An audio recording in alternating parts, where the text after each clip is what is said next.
Sim, a gente tem aqui no programa, eu queria apresentar para você o nosso queridíssimo Rick Souza, publisher do site TV Pop, tem um programa aqui no canal, chiquérrimo. Ô, Rick, eu queria... Você fica à vontade para perguntar o que você quiser, mas se você quiser falar do Nicolas Ferreira, eu não vou achar ruim. Ninguém vai induzir você a falar nada, jamais. Sempre sobra para mim as perguntas mais polêmicas.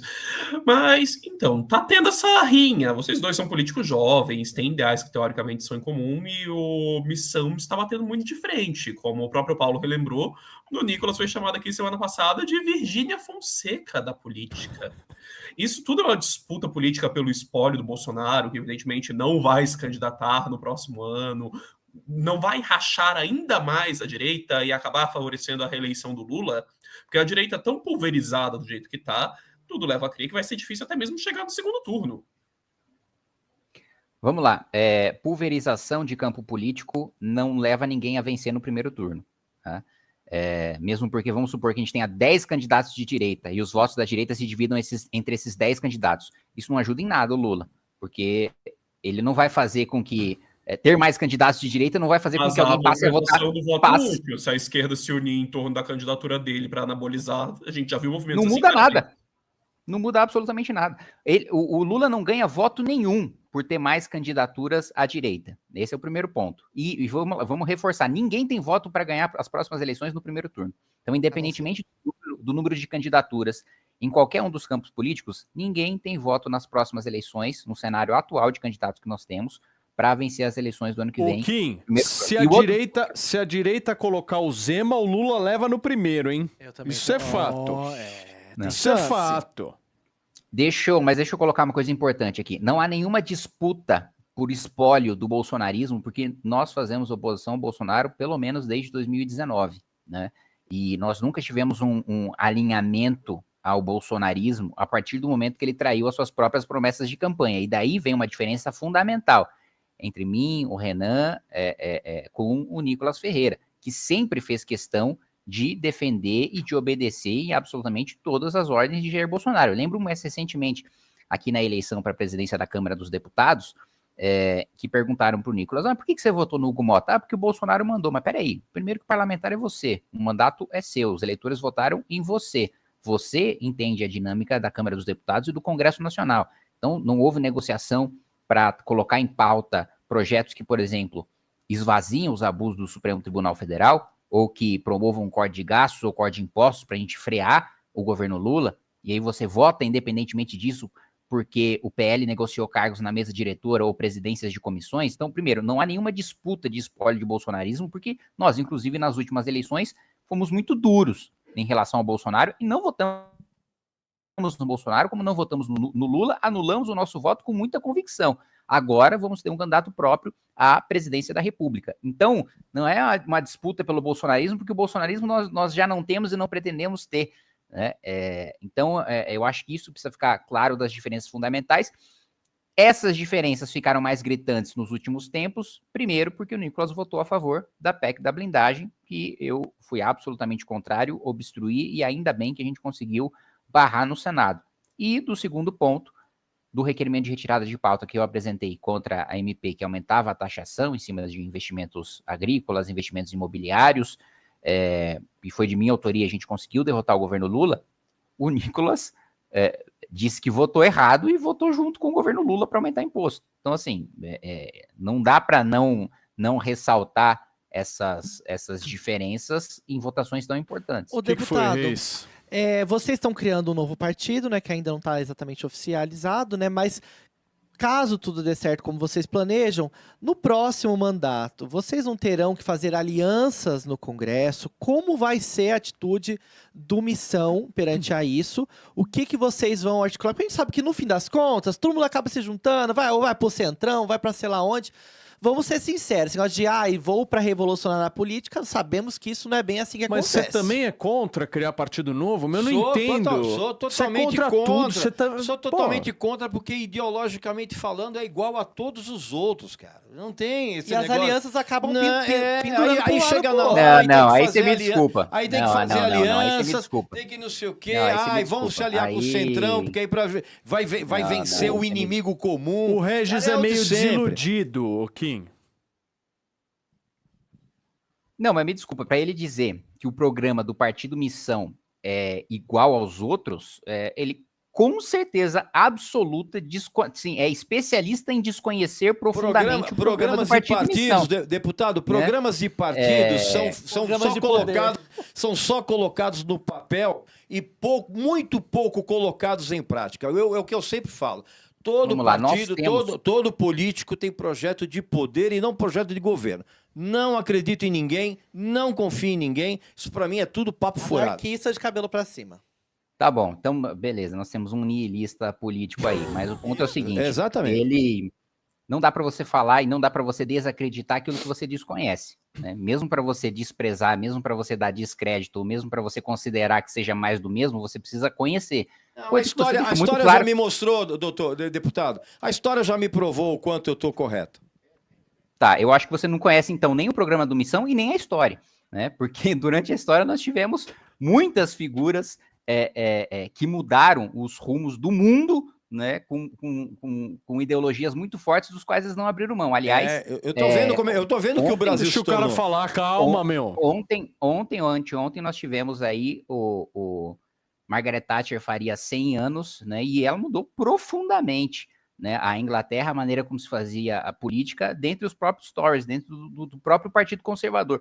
Winston Churchill, veja só, se houvesse só composições na história com o sistema sem nenhuma mudança, hoje o mundo poderia ser nazi-fascista, porque não teria um Winston Churchill enfrentando o sistema britânico, representado pelo Chamberlain, para fazer o enfrentamento contra a Alemanha nazista. Então, assim, há muitas mudanças na história por personalidades e por lideranças políticas que quebraram a maneira como seus próprios partidos conduziam o poder ao longo da história. Então, você me desculpe, mas isso que você está me dizendo demonstra Mas vocês vão se unir ao Centrão? desconhecimento histórico. Não, desculpa, vamos lá. Deixa eu colocar um ponto para vocês. Nós vamos ter 3 requisitos fundamentais. Se Renan Santos for presidente da República em janeiro de 2027, vai ter 3 requisitos fundamentais para quem queira ocupar cargos no governo para formar maioria dentro do Congresso Nacional. Primeiro, o sujeito precisa ser honesto, precisa ser ficha limpa. Critério que não houve nem no governo Bolsonaro, que teve, inclusive, integrantes centrais do Petrolão ocupando ministérios palacianos, nem no governo Lula. Segundo ponto, o sujeito precisa ter um mínimo de capacidade técnica de estar conduzindo aquele cargo. Precisa ter uma pertinência temática entre a formação ou a experiência profissional dele com o cargo que ele vai estar exercendo. Terceiro, ele vai ter que conduzir o governo e o programa de governo de acordo com aquilo que nós defendemos da eleição. Sim. A gente não vai dar um cargo para fechar os olhos para alguém roubar, como o deputado Zé Guimarães admitiu em entrevista recente que loteia 9 vice-presidências da Caixa, um é para o PL, outro é para o PP, outro é para o Podemos. Então, desculpa, esse tipo de coisa a gente não vai aceitar. Ok, Kim. Gente, vamos fazer o seguinte, Fefe, coloca os superchats aí, chegaram vários superchats, só pra gente fazer uma rodada rápida, Kim, vou te pedir bastante brevidade aí, porque chegaram várias, só a gente tentar 30 certo. segundinhos. Eu também preciso liberar aí até 11h25. Não, a 11h15 você tá liberado, vamos tentar fazer nesses maravilha. 3 minutinhos aí. Cadê? Qual que foi o último? Nossa, chegaram vários, vamos ver aqui. Pode ir subindo, Fê, pra gente ir lendo todos aí numa vez só. Só pra gente ver. Aqui, a Juliana Malara, adoro minhas manhãs por aqui, a partir das 14 horas com o Fefe e com o Rick. Um beijo pra você, Ju. 2 horas da tarde, tem o Fora de Quadro aqui no canal. O Clary the Cook, amigos de todas as manhãs. Regis Gostoso, mandando 10 conto aí divertido. Pra falar um pouco da performance do Regis. A Sandra mandou 10 conto também, disse, espero que o Regis tenha estudado os projetos do deputado entrevistado para que faça questionamentos pertinentes, não repita o fiasco da última sexta-feira. Repetiu. Acho que ficou visível, né, ficou gente? claro. Olha só, o Alexandre Yoshida mandou 5 conto e disse, Kim, o senhor acha que a Constituição brasileira deve ser substituída? Kim, 30 segundos, por favor. Sim. Boa. Perfeitamente. Gosto, uma praticidade 29 muito boa. segundos de crédito. O aí. Luiz Augusto mandou 20 conto e diz: deputado, a Índia, que enfrenta desafios sociais muito mais complexos do que os nossos, possui arsenal nuclear e desenvolve um programa espacial de ponta. Na sua avaliação, o que falta para o Brasil avançar nesse sentido? Autorização legislativa. Ó. O nosso fotógrafo de Berlim disse que no Livre Amarelo o partido Missão pretende utilizar o direito penal do inimigo contra as facções. Isso valeria também para as milícias? Do que ele está falando, Kim? Ele está falando basicamente do que nós temos defendido, de que faccionados não sejam tratados como cidadãos brasileiros, sejam tratados como inimigos do Estado, sejam tratados como invasores estrangeiros, como se tivesse um país estrangeiro invadindo o nosso território, porque as facções criminosas hoje têm domínio sobre o território, tem forças armadas paralelas, tem um poder judiciário paralelo, tem bandeira, tem hino, e portanto, deve ser tratado dessa maneira. Não que é o que a gente chama de direito penal de quarta velocidade, né, que existe um julgamento diferenciado daquelas pessoas que são cidadãos e que cometeram um erro e devem ser punidas por aquele erro, mas reconhecem a legitimidade do Estado e não estão a serviço de um Estado paralelo, para aqueles que são faccionados ou para aqueles que são milicianos de milícias que têm controle sobre o território, que têm o hino próprio, que têm o tribunal próprio. O Quirino mandou as vaquinhas para as caixas d'água pretas no sertão com as cores do Partido Missão são auditáveis. Como o público pode acompanhar os gastos? Não entendi do que ele falou. Tá rolando. O que é isso, Kim?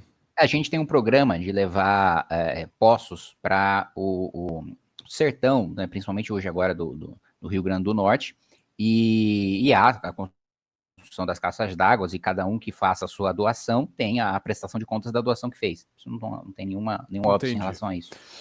O Ninfros mandou 5 conto. Punir agressões é justos, mas será que o bloqueio via Bolsa Família somado ao Drex não é um ensaio para um controle social financeiro mais amplo? O Drex não tem nada a ver com bloqueio de Bolsa Família. Acho que deu uma viajada, hein? O povo faz umas perguntas difíceis, né? O César Augusto mandou 10 conto. Deputado, Opa! Saiu aqui, Fefe. Deputado, seu projeto atinge somente o aluno que depende do Bolsa Família. E o aluno que não depende do programa social, qual punição irá receber? Como diz o Daluz, é só mais um remendo mal feito. O César é caminhoneiro, acompanha a gente todo dia. Estou aceitando sugestões para punições para famílias de alunos que não recebam o Bolsa Família. Boa. O Quirino mandou quem vai proibir a música da Cavalgada de Roberto Carlos. Não sei, não conheço a cavalgada do Roberto Carlos. Do pai, do aluno. O pai vai dele, não O Iago Martins mandou 10 contos. Se caso a missão chegue ao poder, a única coisa que peço é que eles saibam a diferença entre um MC Pose do Rodo e facção central Oruan e Racionais. O Iago mandou aqui, dizendo que tem uma diferença. O Fernando Martinez mandou 5 conto. E disse: o renomado especialista em geopolítica, Regis Tadeu, conclui que o Brasil não precisa de capacidade nuclear dissuasória. É isso mesmo. Mandou precisa, o Sincerão 10 conto. O Brasil tem que focar em segurança e saúde interna, não em bomba nuclear. Quem tá atirando no escuro, que colou.